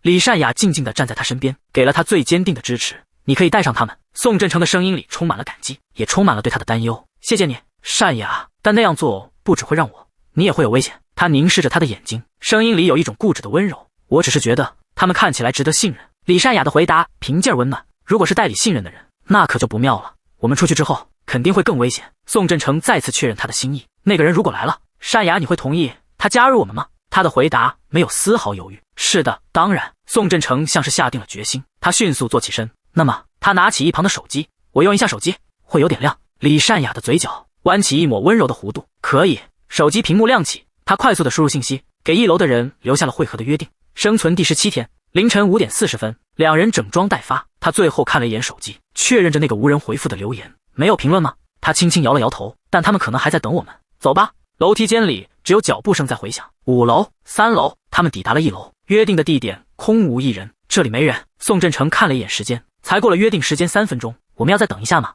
单雅回应道。我们再等久一点好吗？时间1分1秒的流逝，手机屏幕上的数字悄然跳到了6点05分。李善雅望着空荡荡的入口，最后一丝希望也破灭了。他轻声说：他们终究没有来，我们已经无计可施了。一个身影踉跄着走出黑暗，那是一个丧尸，浑身沾满干涸的血迹。恐惧中他反而镇定下来。宋振成转向李善雅，眼神传递着不容置疑的决心，必须解决掉他，先按计划行事。他们悄悄躲在车后，宋振成冷静地观察着，他们果然在同一个地方徘徊，就像论坛里说的那样，还有几只也站着没动。他发出信号，两人弯下腰，脚步放得极轻，无声地向前移动。他们停在一辆黑色轿车旁，距离那个东西不过几步之遥。冰冷的空气仿佛凝固了，只剩下彼此的心跳声。李善雅看向他，眼中没有话语，却有千言万语。宋振成对上他的视线，一个坚定的点头，是承诺，也是回答。轮到他了。宋振成握紧了手中的武器，他挡在他的身前，这是他必须完成的任务。他缓缓地踏出了第一步，那东西的头猛地一扭，仿佛察觉到了什么，他空洞的眼眶转向他的方向，然后开始移动，一步又一步，一张扭曲的脸孔失去了所有人类的痕迹。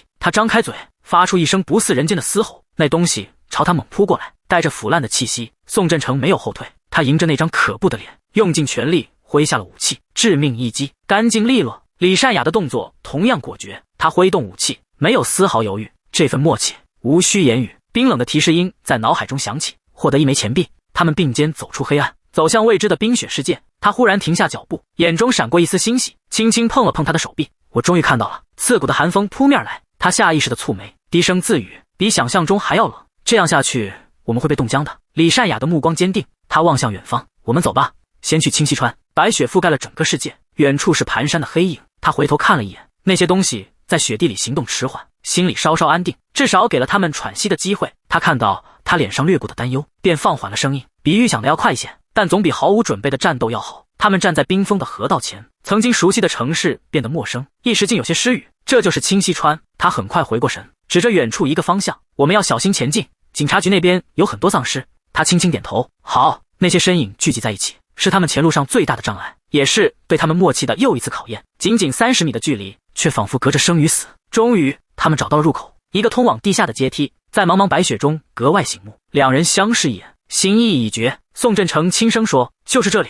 22米。他们并肩前行，脚步在雪中留下2道平行的印记，仿佛天地间唯一的交集。17米。他眼神一凛，很好，就是这样。有什么东西轻轻拂过他的脸颊，冰冷的触感。雪，不对，该死！一阵强风卷起地上的积雪，打破了这片死寂。风起来了。他的心猛地一沉，立刻转向身边的他。风会把我们的气味吹过去。李善雅腹里，这个方向是。为时已晚，远处的行尸们仿佛被无形的线牵引，齐齐转过头来。雪白的地面上，黑色的潮水汹涌来。李善雅看向他，眼神中没有慌乱，只有询问。我们怎么办？一个疯狂的计划在他脑中成型。他们不会下来，但掉下去就会死。他仿佛已经听见了那可怕的声响，一旦滑倒就会滚下去，那会制造出巨大的声响，引来更多的丧尸。新的狮群出现了，堵住了他们前方的道路。他做出决断，声音沉稳而坚定，必须进入建筑物里，但是去哪里？视线所及之处，敞开的门是陷阱，紧锁的门是警钟。开着门的地方肯定有丧尸。他们停在一扇玻璃门前，冰霜模糊了里面的景象，强行闯入又会引来他们。他看着他，陷入两难，每一个选择都通向未知，而他只是静静地看着他，等待着他的决定。他的声音在混乱中响起，左边有一辆公共汽车。他的视线立刻跟了过去，一辆绿色的巴士，是他们此刻唯一的希望。他将他护在身后，用自己的身体隔开危险，车门却纹丝不动。他低声说：退后一点。李善雅举起武器，要砸开吗？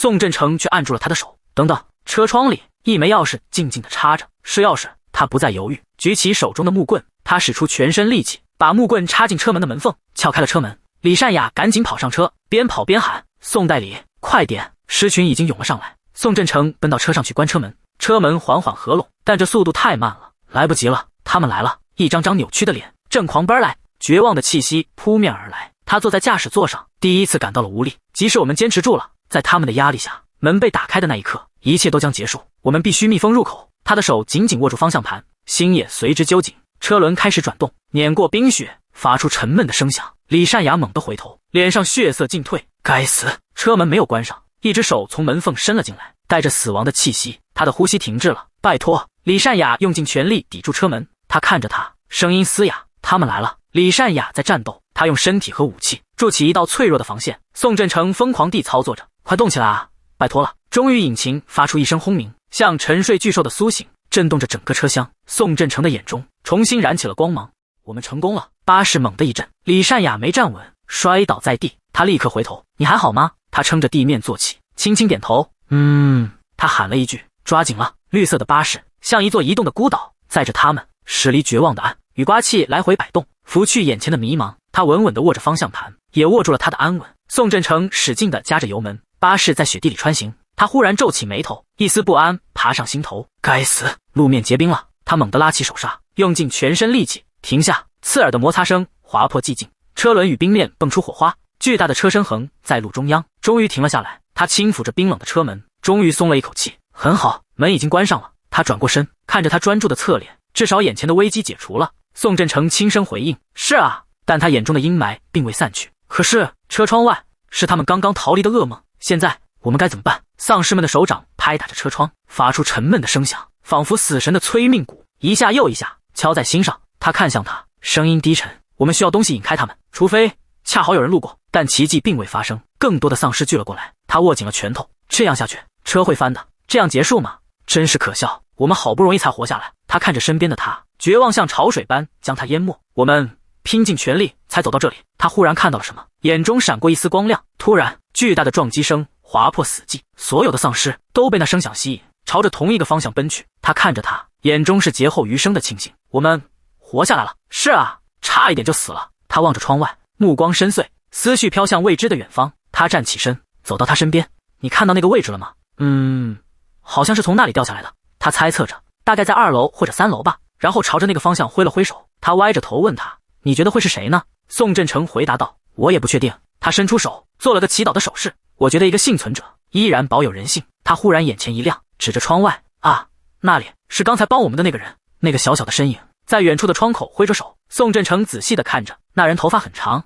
也许是个女人。李善雅也朝着那个方向挥了挥手。他忽然察觉到了什么。咦，他拿着望远镜。宋振成有些惊讶：“真的吗？”楼上那人正拿起自己的望远镜，凑到眼前。那个小小的窗口瞬间被拉近，手机屏幕上清晰地映出几个字：“谢谢你们。”李善雅说道。看起来他扬起了眉毛，或许是对他表示感谢的回应。宋振成收回手机说道：“人性依然存在。”李善雅回应道：“我的主啊，认为所有在世之人是劫掠者，这实在令人悲伤。”宋振成笑着说：“要是他们住得更近，我甚至愿意请他们吃碗拉面。”李善雅看着他：“我们什么都没有了。”宋振成说道：“是的，我们已经吃光了所有的食物储备。”他忽然笑了起来，像一朵在冰雪中绽放的花。“我们在说什么啊？”宋振成说道。“嘿，谁能想到我们会得到炸薯条呢？”他看着远方，仿佛已经看到了热气。物流仓库里应该还有拉面吧？等我们到了那里，先吃拉面。宋振成轻声回应：“好。”绿色的巴士停在空旷的雪地里，车窗外是死寂的世界。不知过了多久，他感到一丝温暖。原来不知不觉间，他们已经靠得那么近。他轻声唤他：“善雅，你的脚趾有感觉吗？”李善雅回应道：“代理，你醒着吗？”他想说些俏皮话。是的，还有我们漂亮的脸。一个喷嚏却不合时宜地打断了他，寒意已经侵入骨髓。他裹紧了身上的毯子。我以为待在车里就够了，没想到还是这么冷。他握住他的手，像握住一块寒冰。他的嘴唇发紫，身体在发抖。他看着他，眼里的担忧藏不住。如果身体不暖和起来，我们很难正常行动。李善雅问道：“有没有除了生火之外的其他办法？”他站起身，眼中是坚定的光。“我们生火吧。”他有些犹豫。“在这里吗？”他看着他，眼中是掩饰不住的担忧。“我们会窒息的。”他早已想好了对策，所以要开个洞让烟出去，打破车窗会引来丧尸。他们的目光不约而同地落在了车顶。清脆的响声打破了车厢里的寂静。李善雅拿棍子在车顶打出了一个小小的洞。我们成功了，我们打出了一个洞。两人不约而同说道。好了，再开3个洞吧。他看着他，李善雅笑着点了点头。一簇小小的火苗在车厢里跳动，驱散了寒冷。他忽然想起了什么，轻声唤他：那个代理。他把手机递给他，你能看看这个吗？宋振成问道。这是什么？一个幸存者论坛，一条置顶的帖子，坐巴士逃出来的一男一女。是你们吗？他看着那行字，轻声说：应该是我们。他接过手机，要确认一下吗？他在屏幕上打下一行字：我们是车队成员，你能告诉我们你在哪个建筑里吗？回复几乎是秒回。这是一座办公大楼，1楼有一家小商店。很抱歉提出这个问题，但为了确认一下，你能告诉我停在商店前面的那辆车的型号吗？他走到窗边，拨开玻璃上的雾气，一辆白色的轿车静静地停在那里。他回过头，是索纳塔，白色的。他轻声重复着他的话：白色的索纳塔。屏幕上跳出新的消息，看来是白色的索纳塔。紧接着是另一条，是的，没错。然后宋振成打出了谢谢你昨天的帮助。接着又出来了一条信息，他没有回答，只是把手机屏幕转向李善雅，上面写着：那我就直说了，我可以加入你们吗？无论你们去哪里，我都跟着。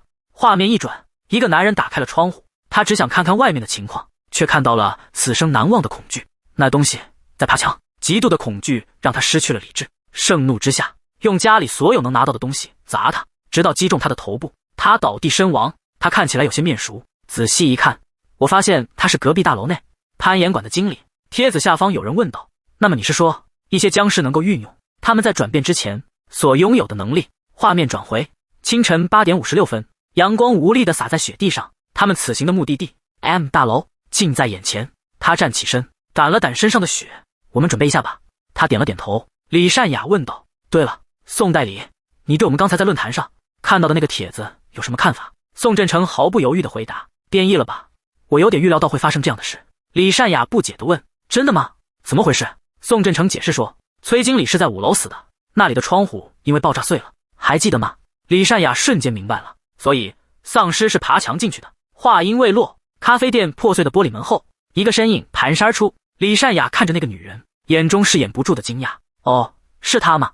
那个女人朝他们挥了挥手，脸上是灿烂的笑容。李善雅感慨道：哇，那件羽绒服真羡慕。宋振成笑着说：也许我们也能弄到冬天的衣服。李善雅继续说道：第一印象是个很不错的人。话音未落，一只丧尸猛地扑了过来，一口咬到那个女人的脖子，温热的血液溅在了雪地上。那个女人死了。他们怔怔地看着眼前这血腥的一幕，恐惧像一只无形的手扼住了他们的喉咙。那个丧尸还在不停地撕咬着那个女人。宋振成捂住嘴，胃里一阵翻江倒海。该死，丧尸被气味吸引过来了，再待下去我们也会完蛋。走。他们转身就走，善雅却站在那里一动不动。宋振成猛地扭回头，看到站在那里发呆的善雅，他拉住她的胳膊，声音里带着一丝颤抖：善雅小姐，我感受到你的情绪了，但我们必须得走了。如果我们想要生存，至少我们得这样做。善雅没有说话，只是下意识地握住了他的手。他抬起头，目光坚定如炬，说道：我们走。他俩向前并肩走去。没多久，他们来到了中隔站的入口。他看向他，眼中是寻求确认的期盼。离开是对的吧？他没有回答，看着入站口心想：危险区域变量非常多，要是所有返乡的人都感染了丧尸病毒怎么办？这时一阵风吹来，善雅看着发呆的宋振成，轻声唤道：代理。宋振成说了一声，风又起来了，我们走吧。两人进入了中隔站，他打开手电，他轻声问：没有丧尸吗？光束之下只有一具冰冷的尸体，无论是人还是丧尸都只剩下残骸。善雅声音里带着一丝凝重：他们好像是被踩死的。宋振成心想，数量不多，说明人们成功逃离了这里。善雅这时拍了拍他的肩膀，他抬起头，眼中是满是的疑问。他的手电筒照亮了一个熟悉的标志 GS52 便利店。他看着便利店标志，脸上是久违的笑容。进入商店，他看着空荡荡的货架，果然空了，难怪没有任何丧尸。善雅看着他说：剩下的苏打水瓶它很干净，我们要检查一下仓库吗？宋振成看着苏打水瓶说：好像是有人故意留下的。他拿起一罐说：我们只拿2盒吗？善雅点了点头。接着他们来到了服装区。善雅看着空荡荡的服装区，叹了口气：真可惜，商店都被抢光了。宋振成看着空荡荡的货架说：曾几何时，我曾对此抱有一丝幻想。有趣的是，隔壁的手机店无人问津。善雅这时说道：看来我们步行的路程会比预期的要多，但预计行程不会超过20公里。他拿出手机，屏幕上是一张照片。不久前我在墙上看到了奇怪的东西，那是一张纸条，上面写着：我从未想过事情会发展到如此地步，他已经失控了，他超出了所有人的想象。我很害怕，我该怎么办？我得去找我儿子，我找不到方向了。他看着他，眼中充满困惑。这是什么情况？看起来几乎就好像是他们造成了这一切，太奇怪了。这时电池没电了，宋振成说道：我们走吧。他点了点头。他们的脚步声在空旷的隧道里是唯一的声响。宋振成轻声打破了沉默：这里太干净了，干净的让人不安。单雅轻声回应：是啊。他本以为至少会有昆虫或别的动物，但他想得更深，连丧尸的踪迹都没有。这意味着他们聚在某个地方。单雅说道：光是想想就让人毛骨悚然。如果我们真的遇上……宋振成突然举手示意停下。他们的前方是一节铁轨，他举起手电筒照向前方，一列寂静的列车停在轨道中央，地上静静地躺着一张纸，像一个突兀的闯入者。他走上前，眼中是同样的困惑，连一具尸体都没有。他看着一个木质的盒子，眼中是同样的疑问。这是……宋振成闻言走上前，单雅轻轻打开盒子，盒子里静静地躺着一把刀，一把厨刀。他看着那把刀，虽然短了些，但很锋利。宋振成说道：刚才在另一节车厢，我也发现了这个。他有些惊讶。蓝牙音箱。他点了点头。我们稍后可以用它来引出丧尸。他走到另一节车厢门口，回头看他，真的什么都没有了。单雅说道：是啊，如果我们早点来就好了。他们走下站台，脚下的碎石发出细微的声响。他看着隧道尽头的那个黑影，轻声问：这里到底发生了什么？他感觉到一丝不对劲，丧尸们一定躲在某个地方。他轻声说：等等。那个黑影只是静静地站着。他们停下脚步，空气仿佛凝固了。那个黑影是他们唯一的焦点，一束光照亮了那张扭曲的脸。他只是站在那里，没有任何反应。是一个丧尸，一个异常高大的丧尸。宋振成看着那张熟悉的脸，眼中是掩饰不住的震惊。天啊，他的身高至少有2米，我认识这个人，他曾是 KBO 联赛的职业棒球选手。原来如此，难怪他的体格这么好。他看着他，眼中是同样的凝重。我们尽量绕开他吧。他们放轻脚步，从他身边悄悄走过，每一步都像踏在心尖上，是生与死的考验。一滴粘稠的液体从丧尸嘴边滴落，他下意识地握紧了武器，身体微微颤抖。那个巨大的身影缓缓转过头，一双空洞的眼睛在黑暗中亮起。紧接着，丧尸动了起来，迅速跑向他们。宋振成大喊：和上次一样。他毫不犹豫地回应：好。他将手中的武器放得更低，那个东西速度快得惊人，像一阵风，瞬间就到了眼前。清脆的响声打破了隧道的寂静，巨大的身体失去平衡，重重地向前倒去。宋振成用杆子的一头死死顶住丧尸，锋利的断口穿透了他的后前胸。李善雅的身影从黑暗中跃出，他高高举起武器，用尽全身力气朝着那颗毫无防备的头颅狠狠地砸了下去。最后一击，沉闷的响声是死亡的序曲。他看着手中折断的球杆，眼中是掩饰不住的震惊。高尔夫球杆断了，那个巨大的丧尸缓缓站了起来。宋振成用尽全力抵住，却依然被那股蛮力一步步推了回来。这力量被激怒的丧尸，腐臭的吐息扑面而来。他在他眼前张开巨口，无声的尖叫堵在喉咙，恐惧在那一刻凝固。李善雅的眼神变了，猛地向前刺出断刃，锋利的断刃没入那只丧尸的脖子。他没有闭眼，清澈的瞳孔里映着怪物的垂死挣扎。他没有停下，身体顺势旋转，用刀直接插入丧尸脑后，沉重的坠落，头颅撞碎在地面。世界终于安静下来，尸体仍在微微抽搐，最后的神经反射。宋振成看着那具尸体，即便是长矛穿肩，他依然在动。他轻声说：这身体素质真是惊人。李善雅上前一脚踩住怪物的头，拔出断刃。宋振成眼中闪过一丝歉疚：对不起，我本该抓得更紧的。李善雅摇了摇头：那不是你的错。他看着手中断刃，忽然有了想法。对了，能把它固定在木矛上吗？宋振成眼前一亮，好主意。他接过那截断刃，木矛的尖端虽然磨损了，但这截足够锋利，两者互补，穿透力会更强。李善雅将绑好的长矛递给他，脸上有一丝小小的得意。完成了。宋振成站起身：我们也休息够了，现在快走吧。李善雅点点头。他们走了很久，路过第5个车站的指示牌。李善雅有些泄气：我们怎么一连经过5个车站都没找到任何有用的东西？宋振成看着前方的黑暗，大概是有人在我们之前搜刮过了。下一站就是新塘站了。两人并肩走在铁轨上，脚步声在隧道里回响，一阵低沉的轰鸣从隧道深处传来，打破了寂静。宋振成停下脚步：那是爆炸声吗？前方的隧道幽深，烟尘弥漫。无论如何，那个方向不能再走了，快走，我们回去。他拉住李善雅的手腕，转身就跑。他们停在一节车厢旁，大口喘着气。李善雅还没平复呼吸，边喘边问道：那是什么声音？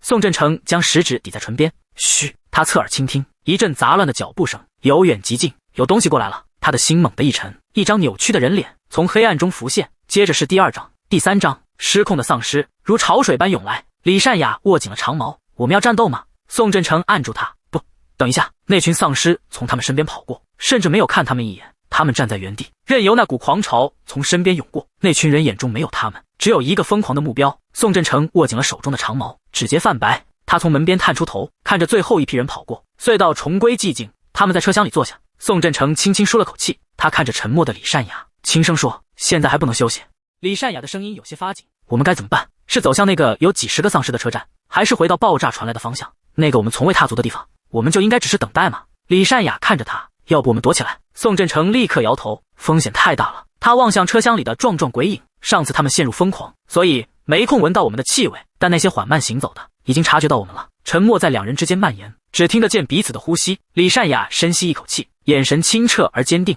我听你的。”宋振成有片刻的失神，为那份全然的信任，他很快回过神：“我们原路返回，趁他们还没看到我们，快走！”李善雅用力点头，两人转身，向着来时的黑暗飞奔去。蹒跚的丧尸越来越近，宋振成咬着牙，越来越多了，必须快点爬上去。该死，偏偏是第3区。李善雅默契的伸手帮他卸下背包，宋振成率先翻上平台，他立刻回头：“丧尸呢？他们就在正下方。”他伸出手：“别担心，只要我们不出错，就能避开他们。”李善雅抬头望他，将自己的手放进他温热的掌心。宋振成用力向上拉，该死，手心的汗让他的手开始打滑，指尖划过掌心，他没能抓住。宋振成的瞳孔骤然收缩，李善雅坠入黑暗，坠落的闷响惊动了丧尸，他们缓缓转过身。李善雅挣扎着睁开眼，脚踝传来一阵剧痛，他看到了那一张张没有生气的脸，因他的出现而扭曲。他听到了那阵扑面而来的脚步声。宋振成在平台边缘嘶吼：“李善雅小姐！”他伸出手大叫：“快起来！”他拉住他的手，那份温热给了他一丝力量，但已经晚了。一只腐烂的手抓住了李善雅的脚，李善雅回过头，恐惧被瞬间点燃的怒火取代，尖叫撕裂了空气。他抬起脚，用尽全身的力气狠狠踩下，骨头碎裂的声音清脆可闻。那只丧尸被踢了下去，其他丧尸则蜂拥而上，像一场疯狂的盛宴。没有理智，只剩下饥饿。宋振成大喊：“现在向上跑！”李善雅的回答没有丝毫犹豫。好，一只丧尸紧随其后，嘶吼着爬上台阶。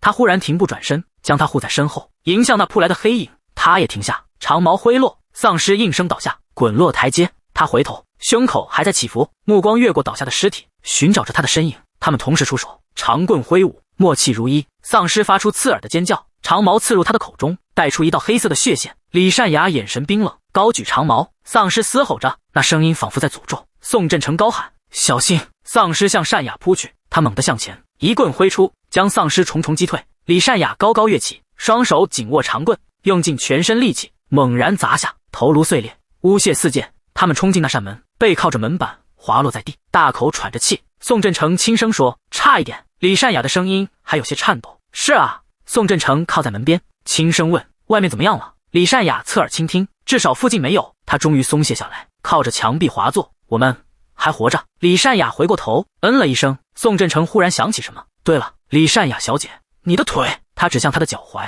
那里沾着血。他茫然地低头：“什么？不可能，不是那样的。我只是……你这么一说，我才想起有什么东西碰到了我。”那只腐烂的手抓住脚踝的冰冷触感，瞬间清晰，他的脸刷得白了。他快步上前：“让我检查一下。”他蹲下身，小心翼翼地托起他的脚踝，那不是咬痕，只是一个抓伤。他抬起头，眼神里是显而易见的放松。丧尸的爪子划的，他怔怔地看着他。爪子，他点点头，对，爪子，你会没事的，我之前也被抓过，什么事都没有。他看着他，眼中的惊恐慢慢褪去。真的吗？他看着他，目光里是坚定的温柔。我确定。他低着头，紧绷的肩膀终于放松，眼泪决堤下，混合着恐惧与心声。我真的以为一切都结束了。脚踝上的伤痕像一个残酷的提醒。他打开急救箱，还好我们找到了这个。他坐在椅子上，看着他为自己清理伤口。这里的负责人真是马虎，没有酒精棉，也没有生理盐水。他站起身，环顾四周，但不管怎样，我们运气不错，他们只是拿走了一些食物。你先休息一下。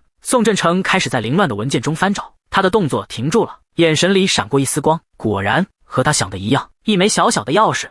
他松了口气，还好今晚不用担心睡觉的地方了。但他总觉得不对，一定有什么东西，应该在这里。他开始翻找，把一切都翻了个底朝天，因为他知道东西不会凭空消失。找到了工作日志，他迅速翻开，指尖划过一行行记录。6月19日下午3点16分，保险柜密码变更为837121。我就知道他走向那个不起眼的保险柜，他伸手转动密码盘，动作熟练而肯定。李善雅看着他的背影，你好像很清楚该怎么做。他没有回头。当然，咔嗒一声，柜门弹开，他睁大了眼睛。啊，你怎么会知道？宋振成转过身看着他，因为我以前在地铁工作。他嘴角扬起一丝得意的弧度。我是在工作中知道的，他们总会把保险柜密码记在工作日志里。李善雅有些困惑，可保险柜里会有什么特别的东西吗？宋振成回应道，其中大部分只是通往核心内部的钥匙，但对我们来说，最重要的是这个。他打开木盒，里面静静躺着一把枪，枪身泛着微弱的蓝光。地铁站的仓库里通常会备有这种枪支，以防万一。这是为了让员工在回收现金时应对突发状况必须有所准备。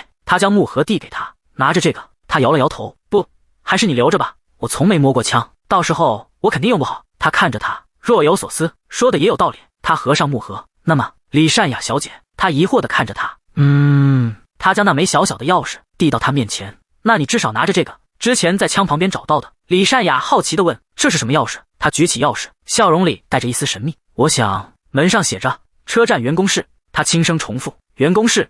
他们走向那扇门，他将钥匙插入锁孔，快开门。两人交换了一个眼神，充满了期待。门吱呀一声开了，他们走进去，咔嗒一声，手电的光束划破黑暗。一个不大的空间，大约16到20平米，光束缓缓移动，最终停在角落，照亮了一个蜷缩的身影。那人浑身发抖，皮肤泛着不正常的青白。两人的心在同一刻沉了下去。他缓缓走近，脚步放得很轻，看着那个颤抖的身影，他轻声说，这比我之前待的地方还要糟。他俯下身看着那具尸体，不是感染，只是饿死了。宋振成垂下眼，对不起。他轻声说，我们需要你的衣服。他们并肩躺下，盖着同一条毯子。他轻声问，你觉得我们能带走吗？他看着他，我们的食物不多了。他说，就算要走也带上毯子。他闭上眼睛，在这份难得的温暖里，终于可以安心睡去。时钟的指针悄然划过10点，墙上的日历停留在6月。李善雅睡得很沉，宋振成凝视着屏幕，必须在那之前赶到仓库，只要别再出什么意外。冬季服装价格3枚金币，可用余额8枚。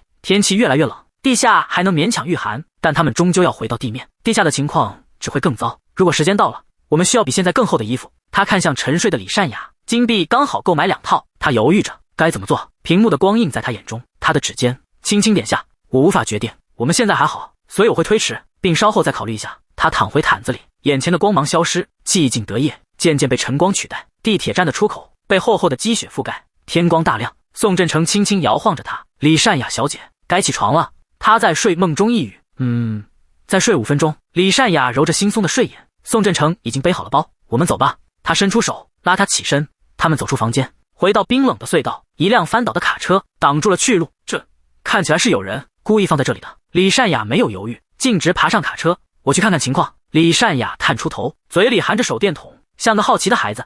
那份天真在他眼中瞬间破碎，世界在他眼前变成了猩红的地狱，数不清的影子在黑暗中蠕动，汇成一片绝望的死海。他猛地缩回身子，靠在冰冷的车身上。他问，怎么了？他的声音带着颤抖，有几十个，不，也许是几百个丧尸。他看着他苍白的脸，我们试试另一边。声音里有不容置疑的镇定。他们走向另一条路，这也是唯一的路。他的声音里有依赖，这是通往我们目的地的唯一线路，我们该怎么办？他沉默了。唯一的选择是回到地面，外面的风很刺骨，现在还不是时候，我们的气味会暴露自己，必须找到隐藏的方法。我们再找找，也许我们错过了什么。他忽然站起身，仿佛下定了某种决心。李善雅也跟着站起来，没有问为什么，只是跟着他。李善雅走在前面，宋振成跟在身后，脚步声在隧道里回响。他忽然停下脚步，一个念头在他脑中闪过，某种可能性。幽蓝的光芒在他眼前亮起，是那个熟悉的界面，但有些东西不一样了。一个新的选项出现了，隐藏物品扫描仪，可以购买商店中未列出的物品，若物品不存在则不消耗，代价仅仅是1枚金币。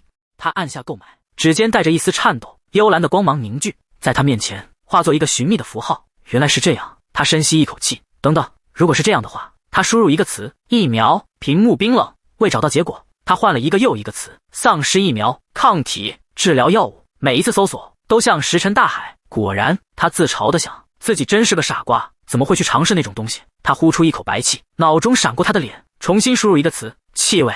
气味消除剂。屏幕亮起，一个喷雾瓶的图像浮现，气味消除剂，90分钟，1枚金币。很好，至少是存在的。但为什么这么贵？从这里到翼王大约11公里，考虑到寒冷和丧尸，最少需要4个小时。我们每人至少需要3瓶。他看着屏幕上的数字，购买，可用余额7枚金币。那曾是他积攒了许久的希望，现在只为了几瓶小小的喷雾，他毫不犹豫地按下确认。所有的金币换来片刻的安宁，值得。屏幕上的数字归于沉寂，可用余额1枚金币。他看着他递过来的几瓶喷雾，眼中满是惊讶。哇，你从哪里找到的？他指了指旁边的桌子，就在台子上，其实是藏在里面的。哇，收获不小。他拿起一瓶，仔细端详着。你觉得真的有用吗？如果只是掩盖气味的话，他看着他的眼睛，试试看，大不了我们再回来。他们仔细地将喷雾洒在身上，他呼出一口白气，准备好了吗？他点点头。那么我们走。他们踏上阶梯，走向那片被冰雪覆盖的世界。宋振成说，我们可能会遇到丧尸，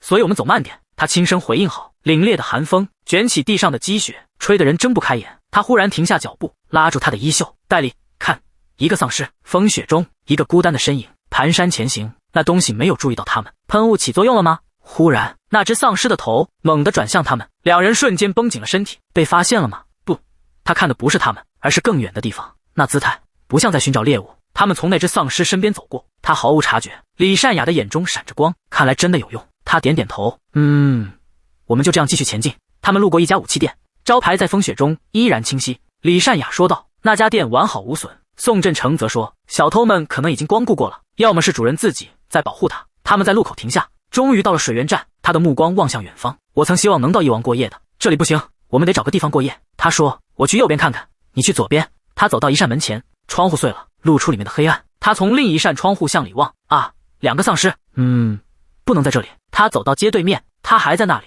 宋振成问道，你那边怎么样了？他摇摇头，比我想象的要难找。宋振成继续说道，我们需要一个没有丧尸又能阻止他们进入的地方。他站在楼梯口，你要去楼上看看吗？他的声音很轻。他们来到一扇门前，这里看起来很空旷，没有丧尸的痕迹。他伸出手，握住冰冷的门把，轻轻转动，门锁着。他蹲下身子，看着那把坚固的锁，我们要把它弄开吗？宋振成摇了摇头，不行，如果打碎玻璃，声音会太大。等等，也许有别的办法。宋振成说着，转身走下楼梯，他的目光在地上搜寻，一定有的。他的手抚过一块不起眼的地垫，找到了。他举起那枚小小的钥匙，在光中闪着微弱的光芒。李善雅睁大了眼睛，哇，你怎么知道的？我之前注意到，这里的员工下班都很晚。他解释着，开门和锁门的班次不同，钥匙很容易搞混，所以他们通常会藏一把备用钥匙在附近。他将钥匙插入锁孔，轻轻一转，门开了。他们走进房间，眼前的一幕让他们都愣住了。哇，他们有面粉！李善雅的声音里是惊喜，好像还有鸡蛋。他看着这些意外的收获，转过头问他，我们要用这些面粉做什么呢？他看着那些面粉，